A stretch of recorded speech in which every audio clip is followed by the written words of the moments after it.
I saw a guy beating his wife. When he noticed my stare, he didn't look happy. The hell you want, asshole? I'm talking to you, stupid. I didn't say a word. I just kept staring, no expression. Within seconds, he was overpowered by my presence and apologized. I'm just having a bad day.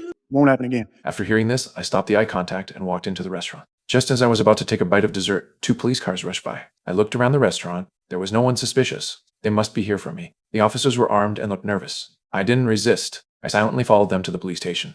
They searched me thoroughly, only finding $200 and a medal. Later, I learned why I was arrested. A murder had happened by the highway last night. The victim had been shot in the back of the head. Then, he was brutally beaten. When they found him, he was barely covered by some cardboard. No bullet casings were found at the scene. This morning, I was the only one who got off the bus near the crime scene, so I had to speak up. I denied being the killer. Based on the sheriff's description, I already had my theory. There must have been 3 people involved. One was a skilled shooter who took the bullet shells. The second was a psychopath who beat the corpse senseless. The third person was the coward who covered the body with cardboard. If the shooter had handled the body, it wouldn't have been so sloppy. And the madman would never think to hide it. The third person must have been scared, just covering it up quickly. The sheriff was stunned. He couldn't speak. But to save face, he said they found a phone number in the victim's shoe. He wouldn't let me go until he confirmed it wasn't mine. The number led to a guy named Paul, a young currency manager. He didn't seem like a killer, but when he saw the car outside, his face turned pale. Before the sheriff could ask more, he admitted he was the murderer. Everyone could tell he was lying. Following the procedure, they took him back to the police station, and I was released. But the sheriff wasn't done with me. He thought Paul admitted to the crime to clear me.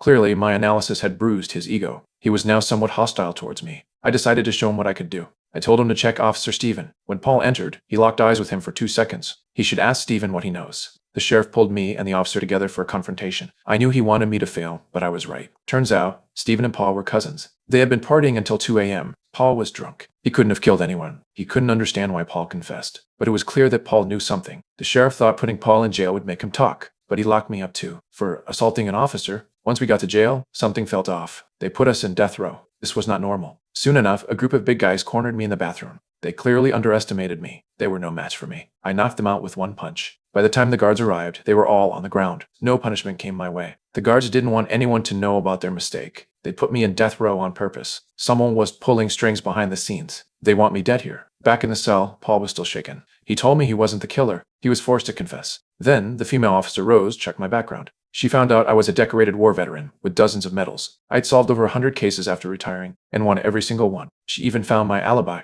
Despite the sheriff's resistance, Rose got me out. I was about to leave this crazy town, but Rose insisted on taking me to dinner. So, I changed my clothes and fixed my hair. But just before dinner, Rose said it was canceled because they found another body. It was only 40 meters away from the first one. Same bullet caliber. After seeing my sharp eye for detail, they asked me to help investigate. When I saw the body, I couldn't believe my eyes. The man who had been murdered was my brother.